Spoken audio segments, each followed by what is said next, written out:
नमस्कार।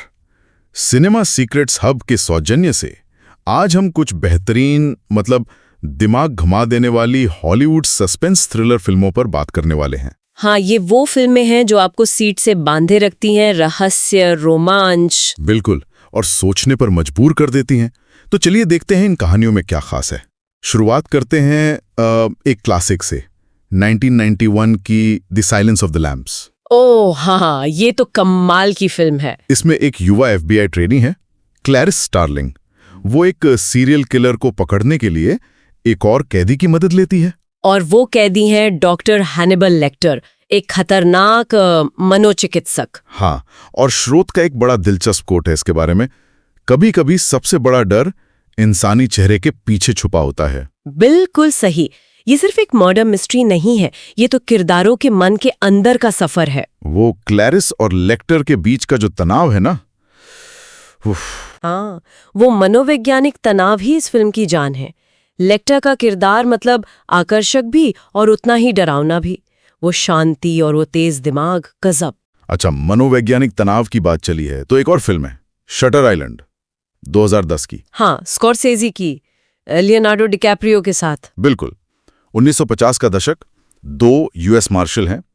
वो एक द्वीप पर बने मानसिक अस्पताल जाते हैं, जहां से एक मरीज गायब हो गया है। हाँ, और जैसे जैसे कहानी आगे बढ़ती है समझ नहीं आता कि क्या सच है और क्या वहम। सही कहा।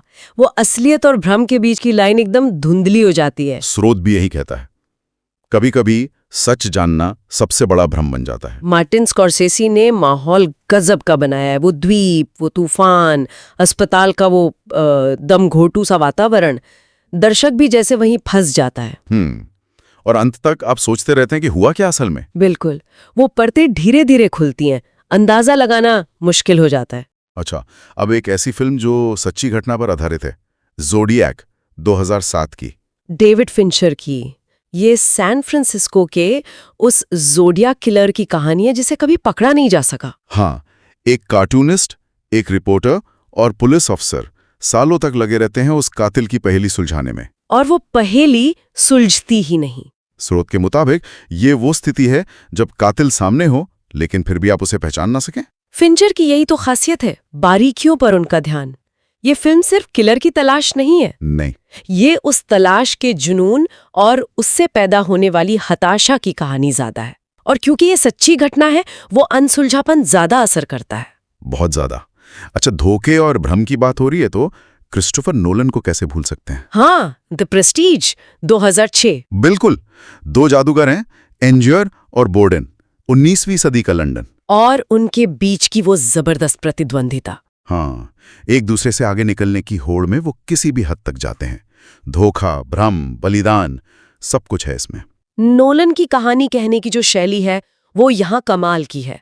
फिल्म खुद एक जादू के ट्रिक जैसी लगती है। सही कहा।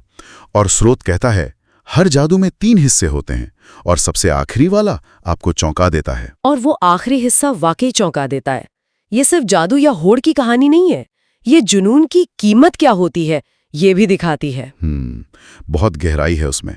और आखिर में एक फिल्म जो इतिहास से जुड़ी है पर है जबरदस्त थ्रिलर, द इमिटेशन गेम, 2014 की। एलन ट्यूरिंग की कहानी, गणितज्ञ जिन्होंने वर्ल्ड वॉर 2 में नाजी एनिग्मा कोड को तोड़ा। हाँ, लेकिन ये सिर्फ कोड तोड़ने की कहानी नहीं है, ये ट्यूरिंग के अपने निजी संघर्षों की भी कहानी है।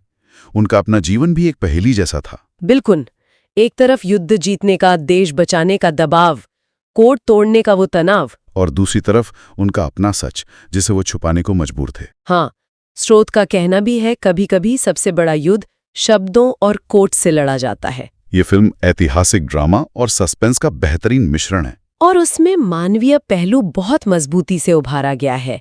ये सिर्फ दिमाग की लड़ाई नहीं, दिल को छूने वाली कहानी भी है। तो ये थी सिनेमा सीक्रेट सब से ली गई 5 कमाल की हॉलीवुड सस्पेंस थ्रिलर फिल्में, हर एक का अपना अलग अंदाज। हाँ, और हर एक दिखाती है कि रहस्य, मनोवैज्ञानिक गहराई और वो अनएक्सपेक्टेड मोड़ दर्शकों को कैसे अपनी गिरफ्त में ले लेते हैं। सही बात है। सोचने वाली बात ये भी है कि इन कहानियों में, इन उलझी हुई गुत्थियों में छुपे हुए सच में ऐसा क्या है जो हमें इतना खींचता है। शायद वो रहस्यों सुलझाने की जो एक इंसानी फितरत होती है। हाँ, हो सकता है, या शायद बस उस अनजाने के रोमांच का मजा ही इन कहानियों को इतना यादगार बनाता है। बिल्कुल, कुछ तो है जो हमें बार बार इन कहानियों की तरफ खींचता